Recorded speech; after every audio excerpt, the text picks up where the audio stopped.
Hello, this is Mike Moyer, author of Slicing Pie, and today I'm going to take you through the Slicing Pie game, which is a game designed to help you understand the mechanics of how dynamic equity splits work and compare them to a fixed equity split. The game simulates the unfolding of a company and the events that might happen to you, including the time and energy that you spend building the company. These are some real people playing the game in an event that I did in South Africa, and I hope you enjoy the game as much as they did. In order to get started, you'll need some game pieces, and there's two pieces you'll need for the game. The first is the game cards, which can be found at slicingpie.com/deck, and this is an online card deck that you can choose cards for the game. The next piece you'll need is one of either the Google Docs version or the Excel version of the spreadsheet that helps you track the inputs, and that can be found at slicingpie.com/worksheet for the Google Docs version or /game-worksheet for the Excel version. Each player needs their own deck of cards. It works a lot better if you're using your own deck of cards, but you only need one person tracking the game at one time. So each team will have one tracker, and each person will have their own deck of cards. To play the game, you'll form groups of 4 to 6 people. Now, if you're playing in a small group, you'll have to ignore cards that terminate people, or you can start over in the same team. If you're playing in a large group, if you get fired or terminated from your job, you'll have to join a different team. So part of the game is fired and termination, so you can understand how the termination features work of the dynamic equity split. Each person takes a turn drawing a card using their own deck, and the app will save your card so you can review at the end how you did. Every time a card is drawn, you can discuss what's on the card, and then the tracker will record the slices, the expenses, the revenue, and the investment on the game tracker. And this game assumes that everyone has a GHRR, a grunt hourly resource rate of 100 slices per hour. So the first thing I want to show you is how the game card tracker works, the picker works. Go to slicingpie.com/deck, and you'll get lots of cards. There are hundreds of different cards. Each one has a little story about what happened that week, and in red italics what you're supposed to record in the game tracker. A red card generally means something bad happened that week. A green card generally means something good happened that week or that period, and a white card means it's just a normal everyday event. So on your smartphone, you should see an image like this. There are 2 buttons. The first is tap to draw. When you tap that button, it'll draw a card for you, and every time you tap the button, it'll draw a new card. It'll save up to 10 cards because there are 10 rounds in a game. If you want to start the game over, you click New Game, and it'll erase the cards you had before. So it's really important you each have your own deck, and you can keep track of what you actually did during the game. So when the outcome of the game is done, you can go back in time and see why your outcome was the way it was. It's an important part of the discussion afterwards. The next piece is the game tracker. Now remember, you'll need one game tracker per team, and you'll use the Slicing Pie worksheets, either Google Docs or the Excel version.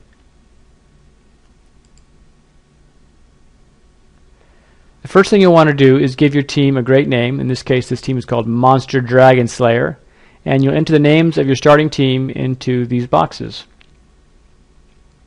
Each tab represents a different round. So here's round 1, and as you can see, the game tracker has put the names of the participants at the top of the columns. You can record the number of slices, revenue, expenses, and loans. For the purposes of this game, all investment is going to be treated as a loan, not an equity investment, just for simplicity. The other things you can do is track termination.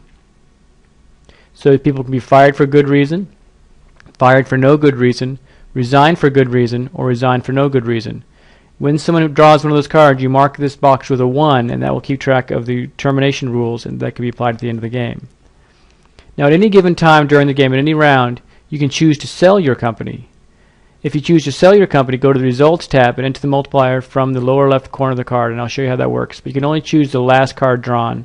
So every card that's drawn has an offer for a sale on it, and I'll show you what that is. But once the next card has been drawn, the previous card's offer expires.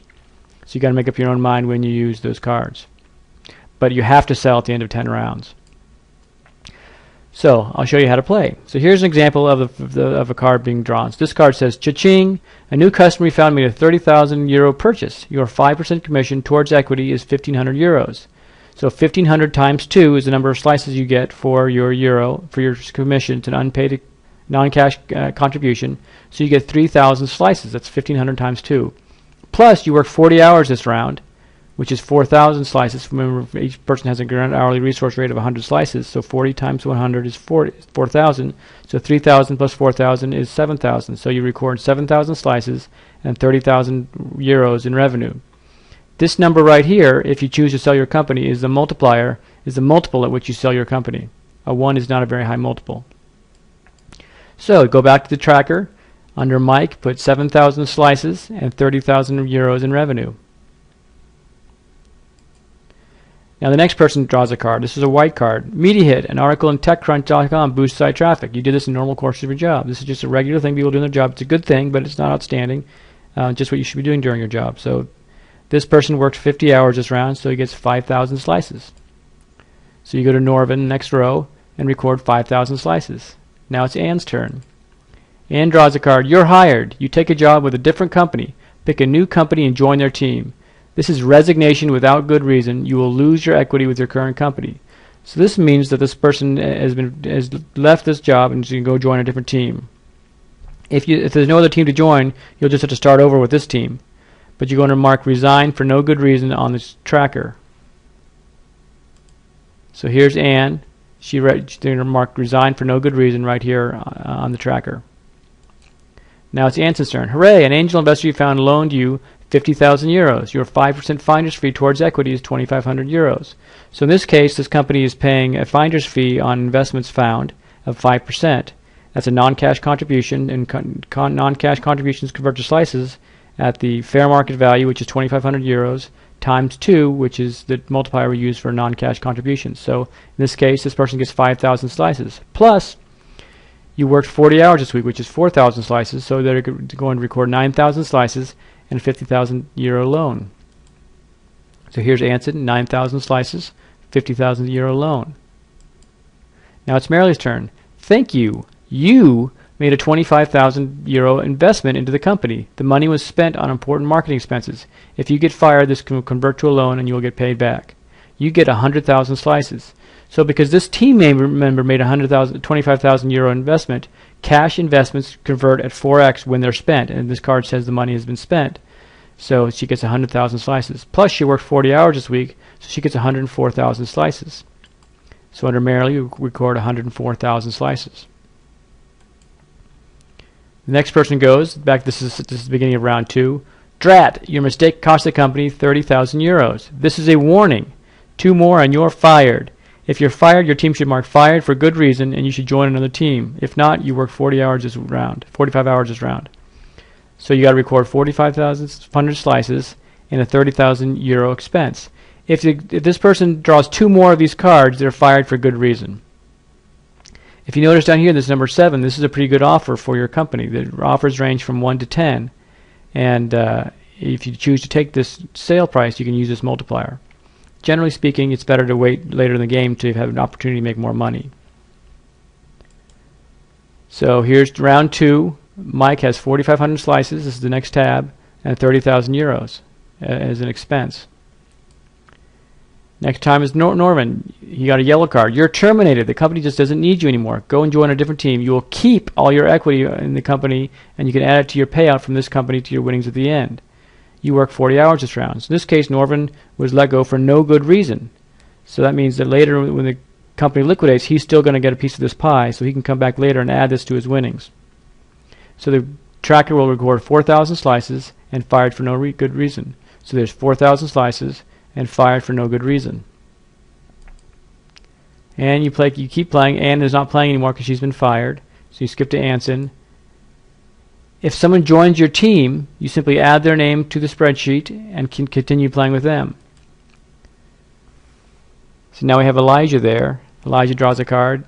Here's the next round, and the next round, and the next round, and the next. You can play as many rounds as you want. When it's time to sell your company, enter the number on the last card you choose as a multiple. So the last card that's chosen, either because the rounds are up or because you just decide to sell your company, this is the multiplier you'll use. So here we are on the last tab, which is the Results tab. And here's where you enter that multiple from your last card drawn. So enter 6. In this case, this is added up the revenue minus the expenses minus the loans that need to be paid back. That's given you your net earnings times your multiplier for your sale price is 339,000 euros. And what's going on here is now it's calculated the terms of a dynamic split and a fixed split. So in this case, there are 1, 2, 3, 4, 5, 6 participants in this company. If they'd all been given an equal share, this is what they'd each get. However, the dynamic split has allocated shares more fairly. So here's Marilee, who's invested a lot of her own money in this thing. She gets a bigger chunk than people who, like Anne, or left the company for a good reason early on. So you can compare the results of the fixed split with the results of the dynamic split and see for yourself which one feels more fair. Now there's also a paper version of this. If you want to use the paper version, there's a paper tracker that I'll add on this website as well, so you can keep track with paper. And you just add up all your expenses and investment using the paper version. Just have to use a calculator and add it all up. The winner of the game is the person with the highest combined earnings with some of all the rounds that you play. So if you played multiple versions of the game, you add up all the money. And if someone was terminated for no good reason or resigned for good reason, they'll be able to keep their money with their previous company too, so they can add up the winnings from that company and their second company they joined. So that's how you play the Slicing Pie game. If you have any questions about it, please let me know. I hope you enjoy it, and I hope it helps you learn more about how dynamic equity splits work and how they can help your company. Thank you very much for watching.